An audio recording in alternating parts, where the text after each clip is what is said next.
A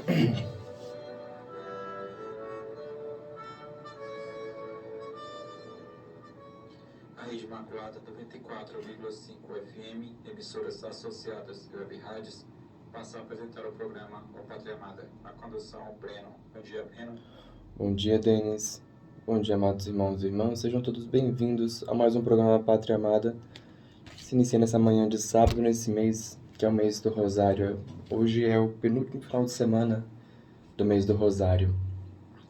E como sempre, a gente tem o costume de dedicar o nosso programa ao Imaculado Coração de Maria, neste dia da semana que é um dia consagrado à Bem-aventurada Sempre Virgem Maria. Ave Maria, cheia de graça, o Senhor é convosco.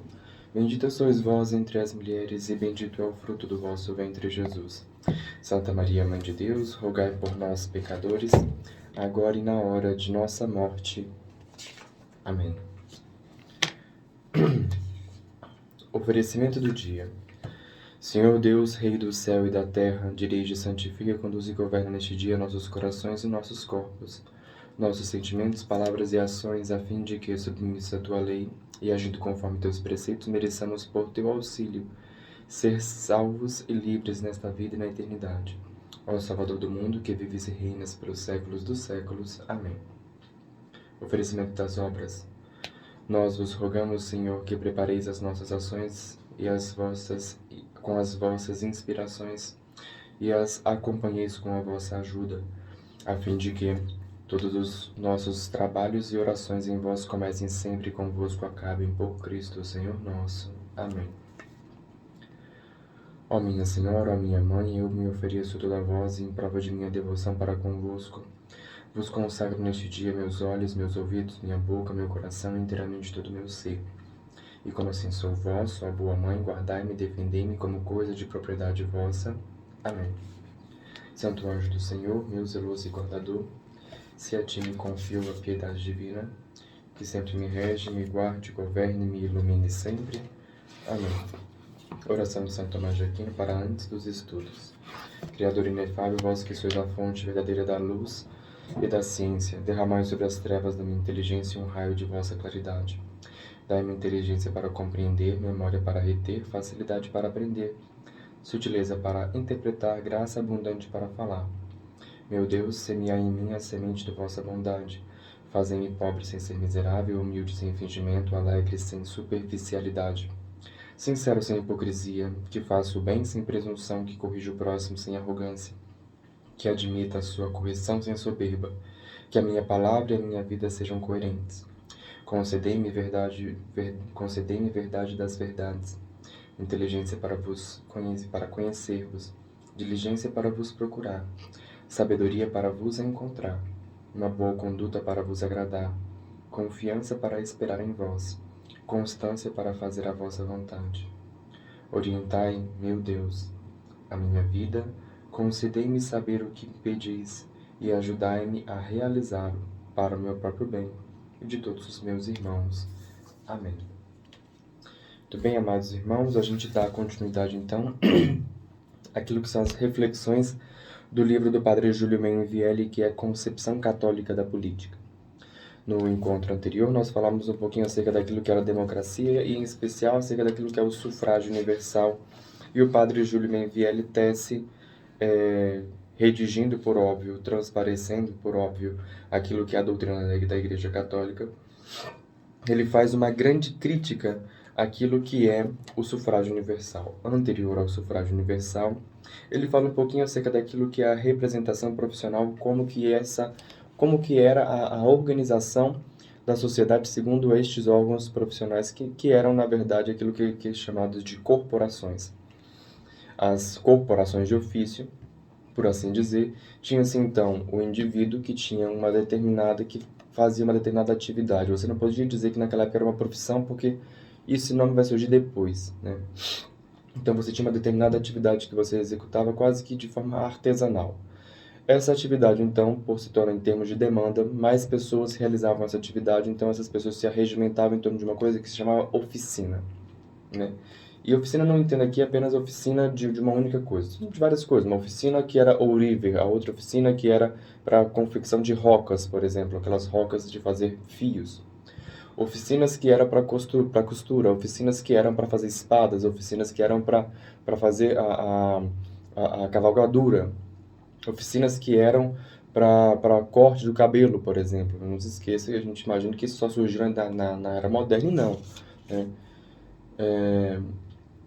Então, tinham-se essas oficinas. Dentro dessas oficinas, você tinha então aquilo que eram as corporações, que eram aglomerações dessas oficinas. E acima dessas oficinas, você tinha então as profissões. Deixa eu ver aqui, como é que ele chama aqui? Aqui, muito bem. A linha que ele estabelece é a seguinte: é a oficina, a corporação de ofício e o corpo profissional.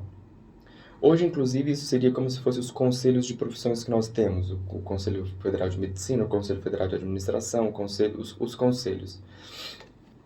Essa estrutura que ele coloca aqui servia justamente para estabelecer um certo padrão com relação àquilo que era a atividade que estava sendo desenvolvida e também para a própria precificação com relação àquilo. Então, se determinada pessoa pertencia a uma oficina, que pertencia a uma corporação, que por sua vez pertencia a um corpo profissional, você sabia que os serviços que ela estava fazendo, ou os produtos que ela estava vendendo, tinham aquela qualidade que aquela estrutura então certificava, digamos assim, embora não seja essa nomenclatura. Essa é a estrutura que o padre Júlio Menvielli apresenta acerca daquilo que é as corporações de ofício. E ele coloca ali dois pilares. De um lado é a questão profissional com as corporações de ofício, e do outro lado é como que o homem se enquadra dentro da vida social. Que o ser humano se enquadra primeiro dentro da família, depois da família dentro da comuna ou do município, e aqui eu vou colocar dentro daquilo que é a nossa realidade.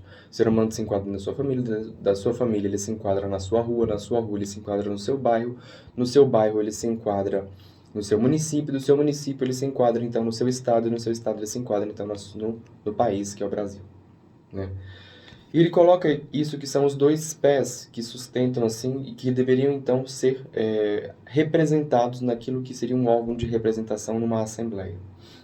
Ele então entra naquilo que é o sufrágio universal e ele critica veemente o sufrágio universal, peremptoriamente o sufrágio universal, porque o sufrágio universal ele se fundamenta naquilo que é a igualdade de todos.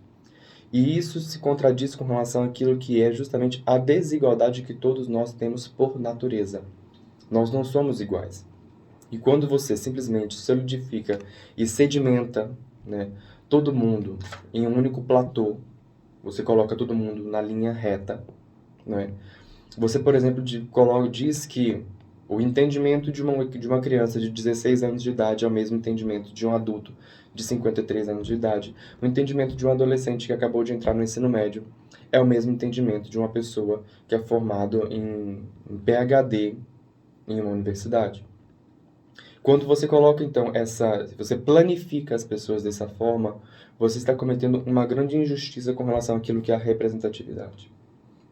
E ele coloca, então, aqui, que dessa forma, e de fato isso aqui é uma grande realidade no mundo de hoje, dessa forma, os mais hábeis em seduzir as massas num sufrágio universal, que é como hoje se decide o voto no Brasil, os mais hábeis em seduzir as massas, eles seriam mais capazes de serem eleitos. E de fato isso é verdade. É verdade porque aqueles que melhor sabem se comunicar com o eleitor, aqueles que melhor sabem transmitir para o eleitor a informação de que eles representam, de que eles são os representantes, de que eles melhor representam a esperança destes eleitores, eles necessariamente serão os eleitos. Muito embora, não estou aqui questionando, não vou colocar a questão com relação ao quociente eleitoral. Que com relação ao quociente eleitoral, uma pessoa que não foi tão bem votada assim pode ser eleita dentro daquilo que é o sistema representativo. Tá bom? Não vou questionar isso aqui para não entrarmos ainda mais em caraminholas. Mas de fato ele está certo. A pessoa que recebe mais votos é aquela pessoa que melhor sabe expressar isso, que não necessariamente isso seja verdade.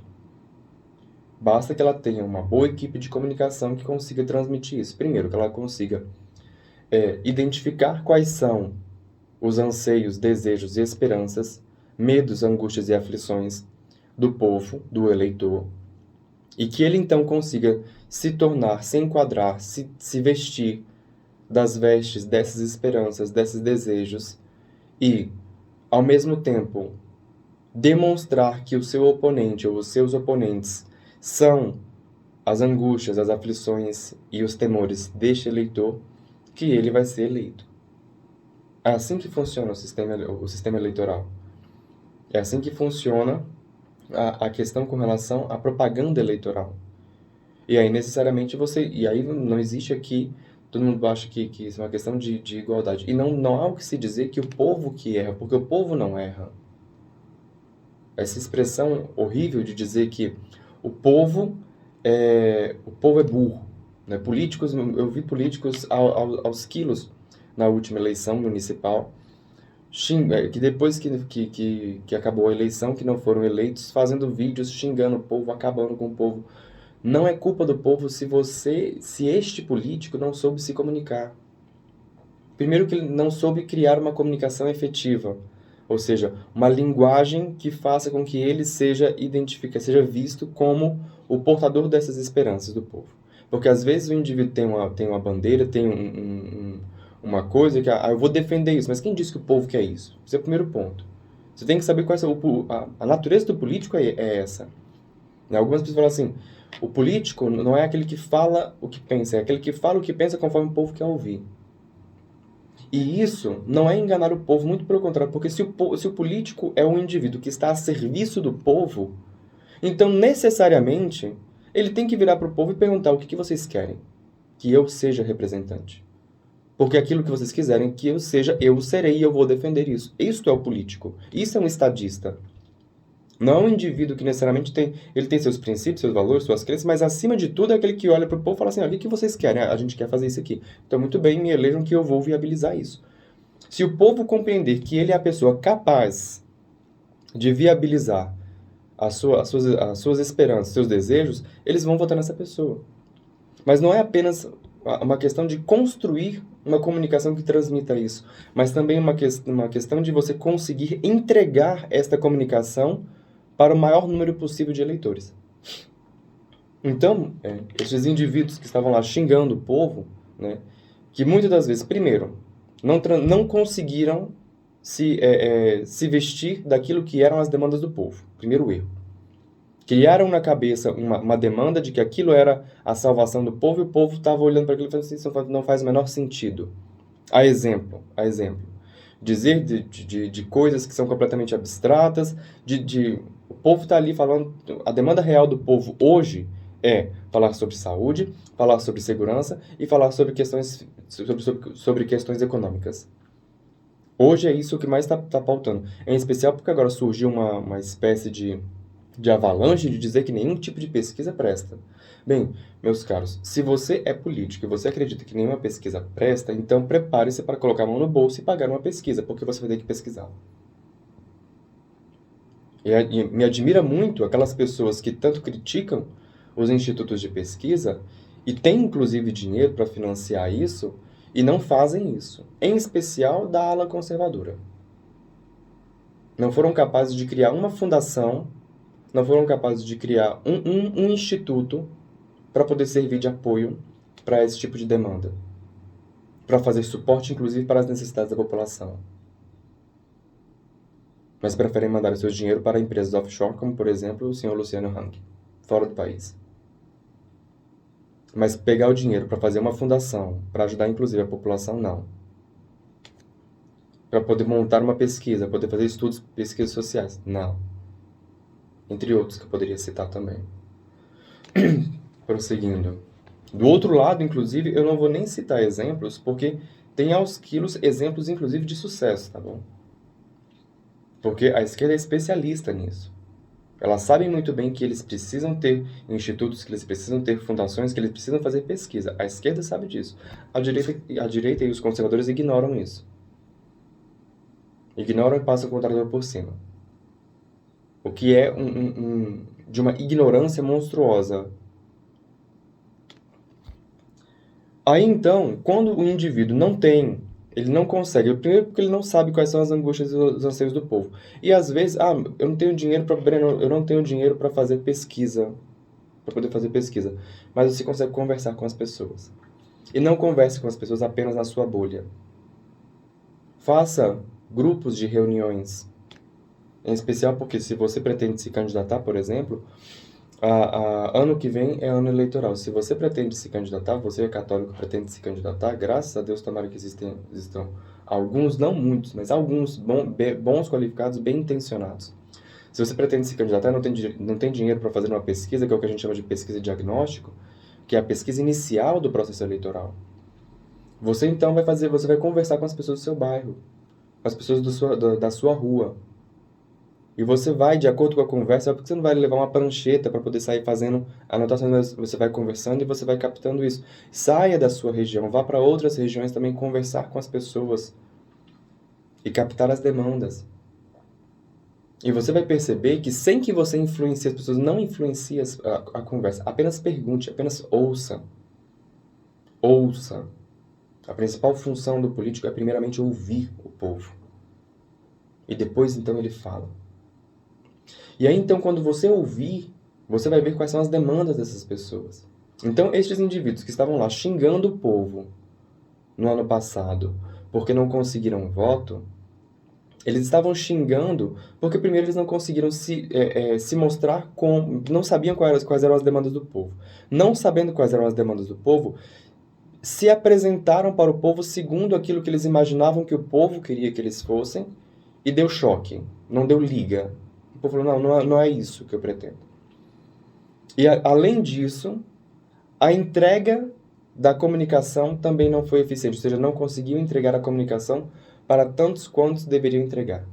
Que a gente calcula geralmente que seja 3 vezes aquilo que é o número necessário para se votar, para se eleger uma pessoa, calculado com base naquilo que é o quociente eleitoral. Não vou entrar nessa profundidade. Essa comunicação é que faz com que a pessoa seja eleita. É esta comunicação.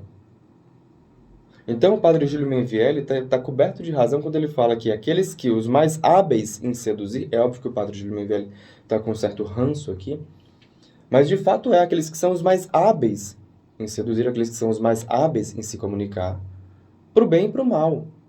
Aqueles que são os mais hábeis em seduzir e encantar o povo serão os eleitos. E você pode então dizer, Breno, mas e a questão com relação à compra de votos, com relação a pessoal que vende voto por cesta básica? Posso até escandalizar vocês, mas sinceramente, um dos sinais de que o povo brasileiro ainda está com o pé no chão são aqueles poucos, porque isso representa aproximadamente 5% dos votos, talvez até menos, que fazem esse tipo de coisa, que vendem seu voto por uma cesta básica. Sabe que isso é um sinal que quer dizer a seguinte coisa: a minha demanda é fome. A minha demanda não é voto impresso. A minha demanda não é pautas abstratas. Não, a minha demanda não é o gênero neutro, como a esquerda quer. Porque o povo que está passando fome está pouco se importando se o voto é impresso ou se o voto não é impresso. Ele só quer a cesta básica e pronto. E isso é muito triste. Isso é muito triste. E enquanto isso, as pessoas estão indo lá dialogar com essas pessoas e se apresentando lá, falando que eles são defensores dessas coisas que o povo não está nem aí. Existe uma classe muito restrita dos dois lados, tanto a esquerda quanto a direita, que estão preocupadas com isso, que representam aí a direita e os conservadores 15% da população e a esquerda também 15% da população. Nesse miolo aí, de aproximadamente 70% da população, não estão se importando com isso. Está se importando com o preço da gasolina que está subindo. E que não é de hoje. Isso aí não é apenas do governo Bolsonaro. Com relação à inflação que está batendo a mais de 10%. O gás que já está chegando, em alguns lugares está a preço de R$130. Outro dia, inclusive, escutei a notícia de que uma mãe foi internada porque foi cozinhar, olha só, não somente questão de precariedade, mas também de ignorância. Ela foi cozinhar com álcool e se queimou. Então aqui não é apenas uma questão de fazer uma crítica a uma ala ideológica, mas a todo o sistema político no qual nós estamos aí, onde você inclusive nem sequer tem oposição ao governo que está, e nem sequer a oposição, que deveria ser oposição, pode dizer alguma coisa, porque os dois lados, os dois extremos, estão imbuídos no mesmo propósito. Né? E quando você olha o miolo ali, a coisa está um pouco complicada. Mas, sim, voltando para a comunicação. Ademais, como as massas, diz o padre Júlio Menvielli, ademais, como as massas não podem votar pelo que não conhecem, o sufrágio universal demanda a montagem de poderosas máquinas de propaganda com os seus enormes gastos. Isso também é verdade. Isso aqui, ó. Ademais, como as massas não podem votar pelo que não conhecem, o sufrágio universal demanda a montagem de poderosas máquinas de propaganda, que foi o que eu acabei de falar. As pessoas vão votar segundo a mínima comunicação que chegou até elas. Se chegou para elas apenas um folderzinho com um número, e elas se convenceram por aquilo, seja por sei lá, uma frase que estava escrita naquele folder, né, no santinho do candidato, eu, pô, gostei da foto, gostei da frase aqui, e gostei do número também, eu vou votar nesse. Algumas pessoas no Brasil, inclusive, votam isso, e não é um número pequeno, tá bom? Votam no número que acharam na rua, indo para a sessão eleitoral. Tá bom? Então, dizer que o povo erra, não, o povo não erra. Os políticos que não sabem se comunicar. E aqueles que sabem, levam. E aí vem, inclusive, a frase de nosso Senhor Jesus Cristo que sede mansos como a pomba e espertos como a serpente. E nós, cristãos, estamos sendo justamente bobos o tempo todo, achando que bobeira é ser manso como a pomba, sem sermos espertos como a serpente ou como a raposa. Agora eu não lembro se era raposa ou serpente. E aqui é que está, né, de não ter esse tipo de coisa. Na Câmara Federal, o país com o número, com o maior número de católicos do mundo, a maior nação católica do mundo, de fato só tem um representante católico, não, acho que são 2 representantes católicos na Câmara Federal. Podemos dizer também que, além agora eu esqueci o nome do representante que é lá da Canção Nova, tava lendo sobre ele ontem, inclusive. Além dele, tem o padre fulano de tal, tem os 2 padres lá também. É verdade. São católicos. Embora os 2 sejam de partidos de esquerda, não vou entrar aqui nesses detalhes, tendo em vista que nós estamos lendo um livro sobre a doutrina da Igreja Católica que fala que contra aquilo que é o socialismo, contra aquilo que é a esquerda, fora todas as cartas que falam que o católico não pode se filiar a partidos de esquerda, tendo em vista não somente a sua doutrina econômica, a sua doutrina social, como também aquilo que defende as causas para a destruição da família. Acho que é a primeira vez que eu estou tocando nesse tema dessa forma aqui. Mas, quando a gente olha isso, a gente fica pensando assim, a gente fica depois olhando e falando assim, não, porque vai ter um apogeu, vai ter uma revolução e vai ter muito derramamento de sangue. Nossa Senhora em Pesqueira, a aparição de Nossa Senhora de Pesqueira, uma aparição importante, inclusive, disse sobre isso. Como se isso fosse um fatalismo, que necessariamente deve haver derramamento. Algumas pessoas, isso é uma coisa muito preocupante com relação àquilo que são as questões proféticas. Porque algumas pessoas chegam, inclusive, a acreditar que, fazendo com que uma determinada profecia se cumpra, elas estão fazendo aquilo que é a vontade de Deus. O que eu quero dizer com isso? Supondo que Nossa Senhora disse que vai haver derramamento de sangue. Muito bem, então se Nossa Senhora disse que vai haver derramamento de sangue, eu não posso deixar Nossa Senhora passar por mentirosa, eu vou promover o derramamento de sangue para que assim, né, porque assim eu estou fazendo com que a profecia se cumpra. Não é assim.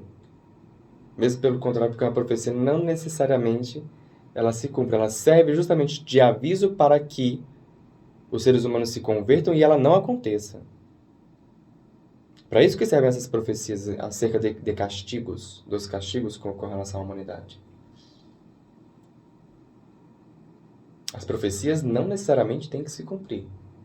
Ao contrário, por exemplo, das profecias de Isaías, que fez a profecia com relação àquilo que é o Messias e o Salvador.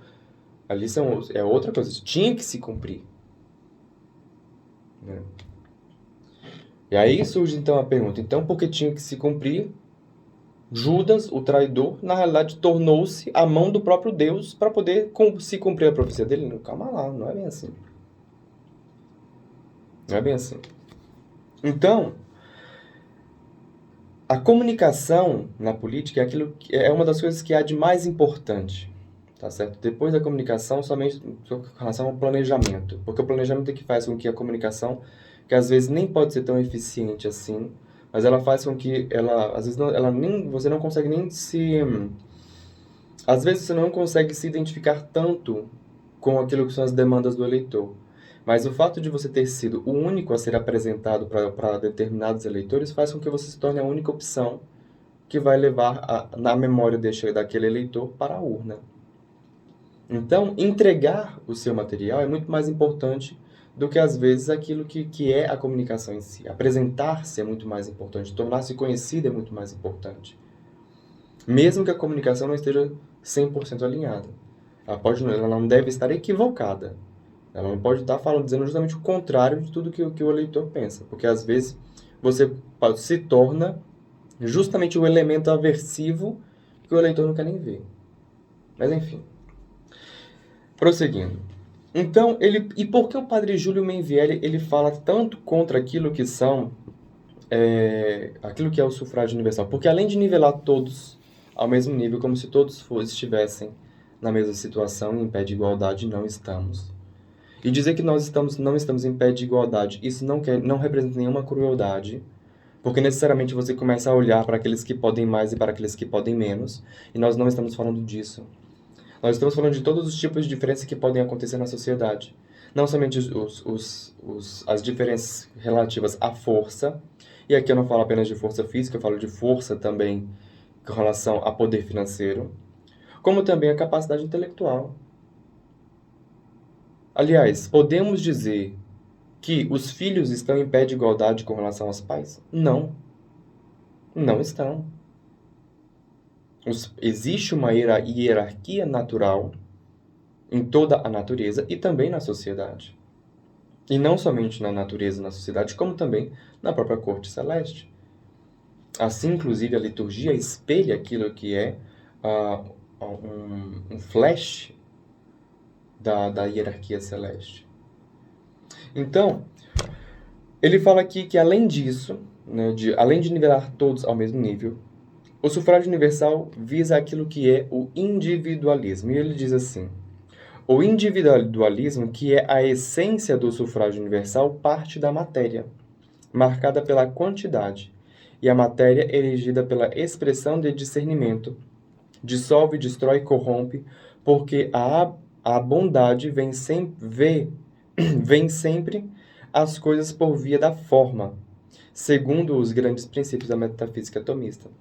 Ou seja, o individualismo é aquilo que vai no sufrágio universal. Quando você nivela todos ao mesmo nível, você necessariamente atomiza todo mundo. Estou falando atomiza de atomizar, de átomo, de tomar o indivíduo separado de todos. Não de tomismo, de São Tomás de Aquino. Quando você individualiza todo mundo, isola todo mundo, para que todo mundo seja igual, porque você só consegue fazer com que uma pessoa seja igual a todas as outras quando você separa ela daquilo que a relaciona com os demais membros na sociedade. Por exemplo, para que você transforme um aluno igual ao professor, você tem que destruir esta relação. Para que o voto do aluno seja igual ao voto do professor, eles não podem, essa relação não existe. Assim como também, para que o voto de um mestre, né, de um mestre artesão, seja igual ao do artesão, essa relação não pode existir. Assim como também a relação pai e filho não pode existir para que os dois tenham um peso igual. Por isso que prevalece aquilo que é o individualismo. Ele então entra naquilo que é os regimes políticos, e aí ele fala sobre quatro possibilidades de regime políticos. E essas possibilidades são a monarquia, a aristocracia, a oligarquia e a democracia. A monarquia é aquilo que é um governo único, né? o regime real ou a monarquia. A aristocracia, onde se tem aquilo que são o governo dos melhores. Melhores em que sentido? São o governo daqueles que são mais virtuosos, mais inteligentes, mais sábios. A aristocracia é isso. A aristocracia não é aquilo que é pejorativamente falado, né, pela esquerda, dizendo, isso aí é coisa de aristocrata, isso é coisa de burguês. Tá bom? A aristocracia são aquelas pessoas que têm uma virtude mais elevada na sociedade. E isso, de fato, existe. Né? Você não vai atrás de pessoas para buscar conselho à toa.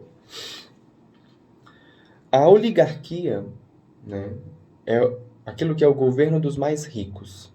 A possibilidade daquilo que os mais ricos prepondera e governa. E por fim, então, tem-se a democracia. E ele fala assim, é impossível que você tenha, de fato, um regime puro em todos eles. Você tem a pura democracia, a pura oligarquia, a pura aristocracia e a pura monarquia. E culmina, então, com isso, até dizendo que o ideal é que haja uma ponderação, uma parcimônia e um equilíbrio entre todos eles, compondo, então, um governo. Ele fala, então, acerca daquilo que é a democracia, e dentro da democracia ele fala que existem três essências, três notas essenciais. Notas essenciais são as características que, de fato, são características que são próprias do ser. Nota essencial é uma característica própria que identifica aquele ser, daquele ser, né? E que outros seres não necessariamente tenham. E o que é próprio, o que é uma nota essencial da democracia? As três notas essenciais da democracia são liberdade, igualdade e soberania. E dentro dessas três, né, São Tomás de Aquino vai nos dizer que o princípio da democracia, a principal dela, é a liberdade. E liberdade aqui naquilo que se fundamentou o pensamento de Jean-Jacques Rousseau. Então, ele fala assim, ela é o princípio e o fim da democracia, a liberdade, de São Tomás de Aquino, em sua linguagem metafísica. Daí que, numa democracia, o cidadão não está dirigido por outro, nem para o fim do outro, senão por si mesmo, e se dirige para o fim da cidade. O cidadão, em sua atividade política, é verdadeiramente livre. Se a liberdade é atributo essencial de todos os cidadãos e todos devem gozar dela igualmente, todos serão então pura e simplesmente iguais com o direito de participar na mesma medida de favores ou bens comuns. E com isso, segundo uma estrita igualdade aritmética, sem que se tenha conta diferentes de dignidade, senão que tanto deve participar o pobre quanto o rico, o sábio quanto o ignorante, de forma igual. A liberdade política, que todos igualmente possuem, não consiste tão somente em ser governado como livre, nem sequer em controlar o governo ou participar dele pelo sufrágio igualitário, senão que comporta o acesso de todos os cidadãos às funções mais altas da sociedade, e que não haja ninguém acima de outro. Isto é, que todo cidadão seja soberano, ou seja, isso é praticamente impossível. Quando você olha aquilo que é a prática da democracia pura e simples. A prática da democracia pura e simples, sem qualquer tipo de outro viés, você está falando exatamente disso. Nenhum cidadão pode estar acima de outro cidadão. Então, como é que você governa isso? Ele fala, então, acerca daquilo que é a Assembleia, mas aqui contém um erro. Um termo que se torna impossível e o próprio padre Júlio Menvielli se contradiz. Ele diz assim, das características apontadas é fácil deduzir que da democracia em seu estado puro deve ser a dominação dos pobres, porque se a multidão manda, como nela há mais pobres que ricos, os pobres hão de possuir mais autoridade que os ricos. Só que isso é impossível. Lá um pouquinho mais adiante, ele vai dizer o seguinte, que porque se a má democracia em seu estado puro, já que, logicamente, termina num governo de classes. Isso é impossível. Por que é impossível? Porque para que isto aqui fosse possível, a frase que ele falou anteriormente sobre aquilo que é os mais hábeis em seduzir governarem, não faz o menor sentido. porque necessariamente os pobres votariam nos pobres por meio de um sistema de representatividade onde eles se identificariam, então eles elegeriam os pobres e as classes dominantes, então, teriam seus representantes lá na democracia e eles dominariam toda a autoridade. Só que o que se vê não é isso. Primeiro porque é impossível você fazer com que pessoas que não têm recursos criem uma comunicação que consiga se comunicar com todos eles. Segundo, porque eles não têm não têm conselhos ou estruturas na qual eles se organizem e se arregimentem. Dessa forma, isso que ele falou que não tem como acontecer. Independente de ser puro ou não. Tal caso, como se vê, é utópico. Só possível num país de cretinos, porque a desigualdade das naturezas individuais é a coisa que se impõe à evidência, ou seja, ele sempre fala com relação àquilo que é a necessidade não, desculpa, com relação àquilo que é a evidência das desigualdades. E ele se refere a isso do quê? É necessário distinguir se se trata de uma sociedade na que não existam desigualdades sociais porque todos são igualmente pobres e ignorantes, ou todos são igualmente ricos e virtuosos, e o bem comum é assegurado, porque não é de temer que uma classe, aproveitando de seu maior número, oprima as outras. E aqui não é número, como eu volto a dizer. Mesmo uma democracia em estado simples, uma classe irá oprimir a outra não em virtude do seu número, porque ela não tem condições de se arregimentar em torno de uma estrutura. Quando isso aconteceu, inclusive, você foi montando pequenos grupos em termos de classes, pequenas minorias, para aí sim construir um sistema muito maior, e este sistema muito maior concentrar os seus votos em um candidato que falasse a língua deles. Mas foram anos para se fazer isso. Empenhou-se em rebaixar, isso é o que ele fala acerca do sufrágio universal e acerca da democracia, empenhou-se em rebaixar as condições de cultura de todos por meio da democratização. Olha só. Não podendo criá-la, ou seja, não podendo criar a igualdade, a democracia levando todos à mesma medida, de virtude por causa do sufrágio universal, de virtude e riqueza, já que nem todos os cidadãos são capazes de fato, de uma medida alta, empenhou-se em rebaixar as condições de cultura de todos por meio da democratização da escola e do conforto. Assim se criou um tipo de standard de incultura, uma multidão obcecada pelos mesmos mitos, regida pelos mesmos luxos da universalização do automóvel e do rádio. Igualdade artificial numa certa participação em comum no que menos o humano há de homem.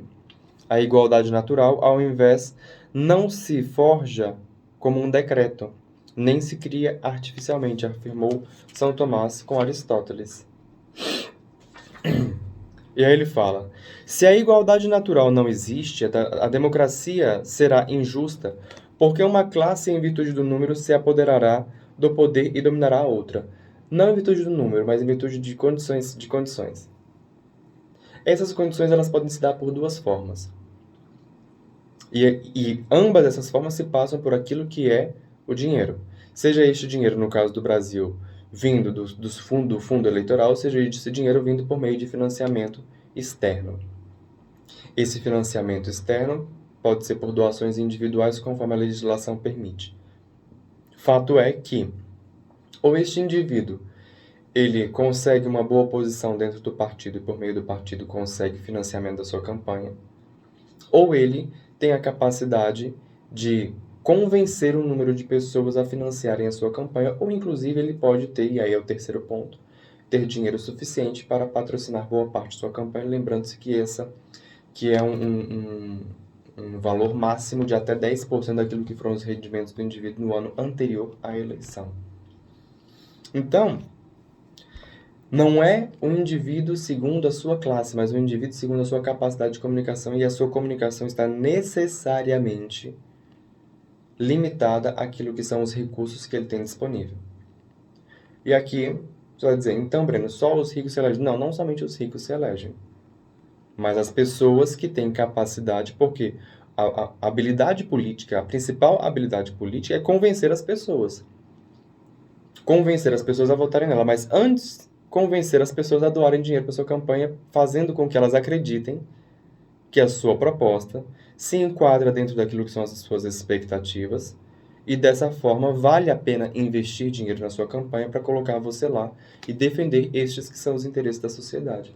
Se ele não consegue dialogar com as partes da sociedade para conseguir o seu financiamento, então ele não vai conseguir viabilizar a sua candidatura, não vai conseguir, por sua vez, viabilizar a sua comunicação com o eleitorado e, por conseguinte, também não vai ser eleito. Do contrário, um político que tem uma boa habilidade de comunicação, que é necessária, uma boa habilidade de convencimento, ele vai conseguir arregimentar grupos em torno de si, para poder, então, arregimentar verba suficiente para ter uma comunicação eficiente, se comunicar de forma eficiente com o maior número de eleitores possíveis e assim ser eleito. Então não depende necessariamente do dinheiro que o indivíduo tem, mas depende sim da capacidade que este indivíduo tem de estar em contato com pessoas que irão financiar a sua campanha. Aqui é o cerne, inclusive. Ali um pouco na frente ele fala assim, que nada mais conveniente, assim, ele diz, nada mais conveniente para a estabilidade de um regime como que as diversas partes ou classes que constituem a cidade ou a sociedade estejam interessadas na sua conservação. Quando uma sociedade está dividida, como inclusive o Brasil está, né, fragmentado, disperso, né, você tem então aquilo que é uma total instabilidade do regime, ou seja, eu não preciso nem dizer com relação aos processos que estão instáveis no país. Você mora aqui, você sabe o quanto que esse país está instável. Em termos políticos, em termos econômicos, em termos sociais. Em termos culturais também. Né? Fala então, a participação dos cidadãos no governo é per si, ou seja, a participação do cidadão no regime democrático é per si boa, mas a participação aritmética não. Porque conduz ao governo de uma classe precisamente menos capacitada. Isso é verdade até a página 2. Conduz ao governo dos menos capacitados, talvez para governá-la, mas com certeza conduz ao governo de uma classe que é mais capacitada em convencer as pessoas. Isso necessariamente. Este indivíduo, ou ele foi capaz de convencer as pessoas dentro do partido, ou ele foi capaz de convencer as pessoas na sociedade a tanto contribuir com a campanha dele, quanto votarem nele. Então, não tem essa de apenas dizer que, de demonizar todos os políticos, e aqui eu também não estou querendo canonizar todos os políticos, são pessoas como todos nós somos, como inclusive eu vi uma metáfora horrorosa esses dias no Instagram, falando que o político é aquele que, a metáfora era o seguinte, o político é aquele indivíduo que tem 100 pessoas em uma roda, e ele convence cada uma dessas 100 pessoas a dar R$1 para ele.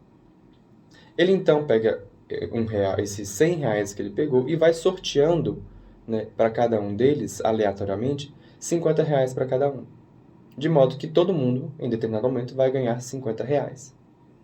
Ora, para que todo mundo ganhe R$50, todo mundo teve que doar, né, para ele dinheiro suficiente, então teve que doar também R$100 e no fim ficou com apenas 50. Pode fazer o cálculo.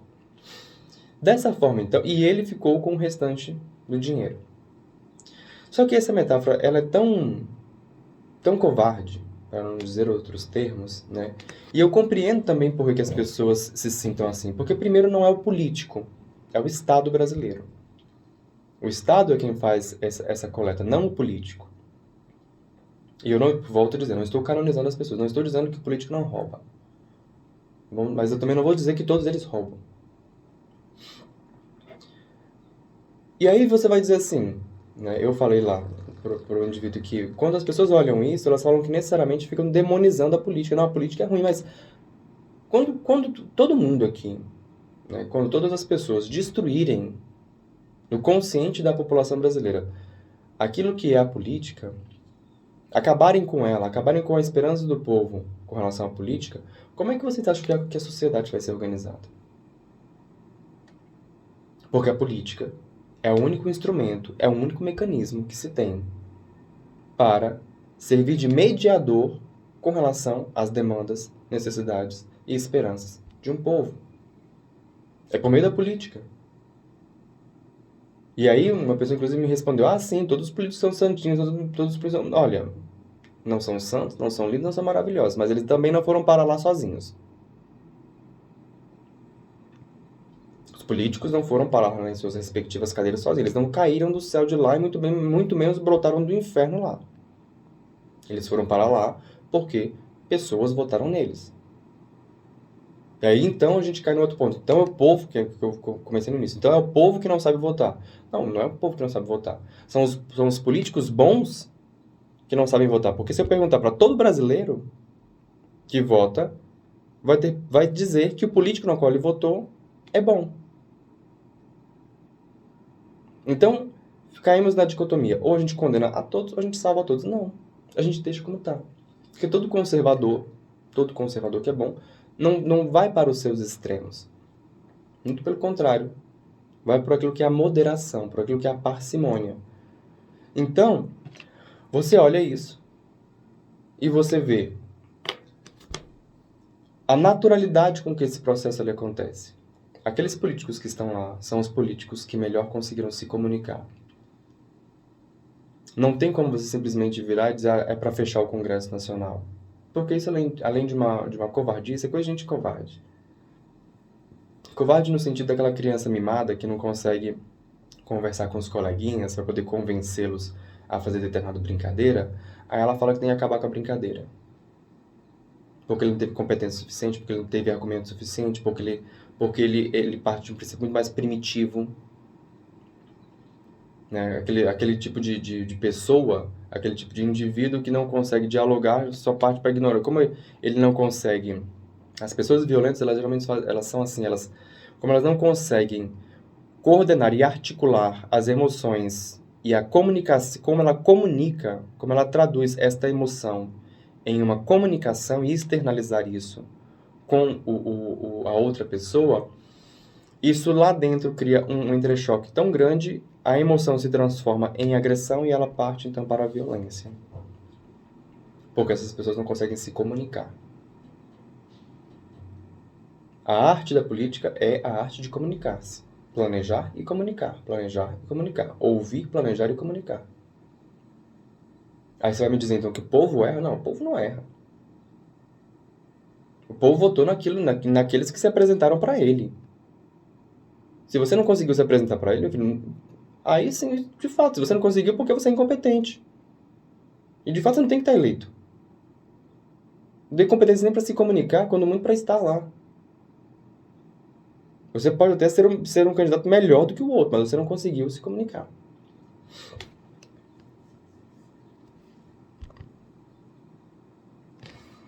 Temperar, então, finaliza ele... finaliza não, essa parte aqui tá pelo fim, mas...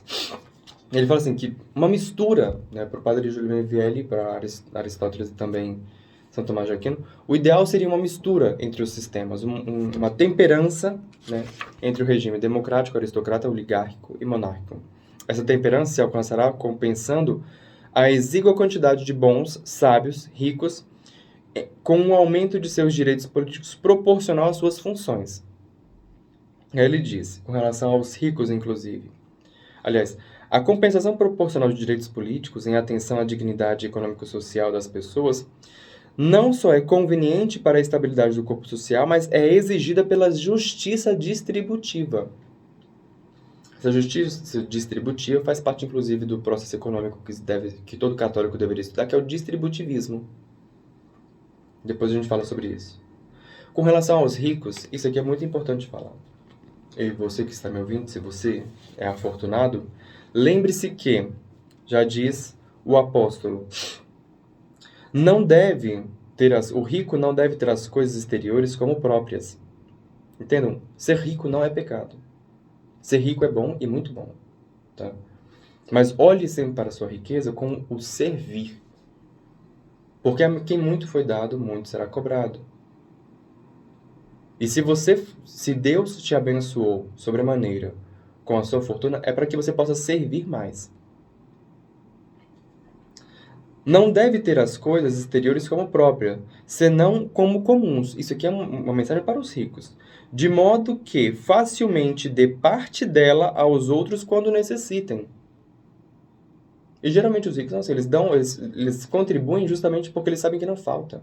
Porque é abundante, porque Deus é abundante. Por isso o apóstolo, né, 1 Timóteo 6,17, manda aos ricos deste século que deem e repartam francamente seus bens.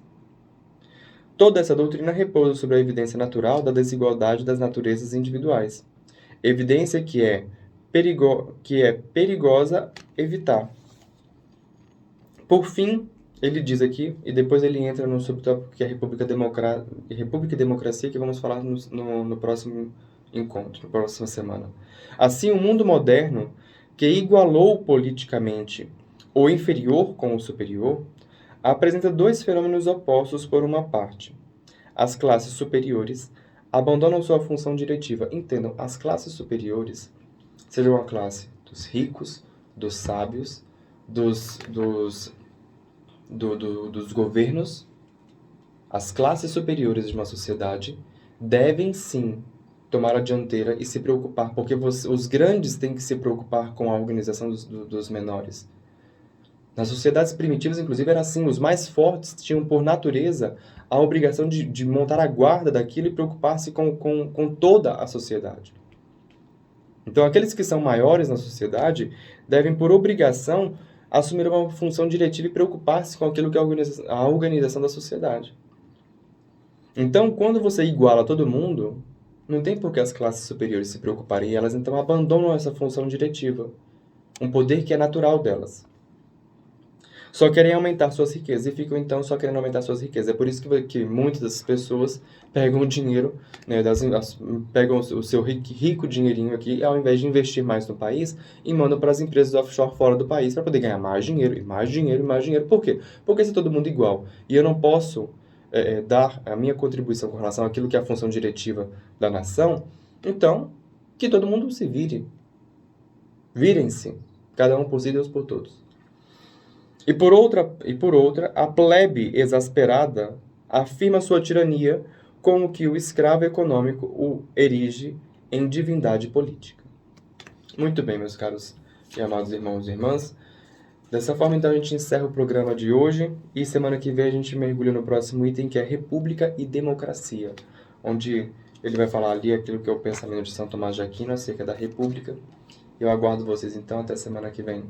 Obrigado a todos, tenham todos uma excelente semana e um ótimo fim de sábado.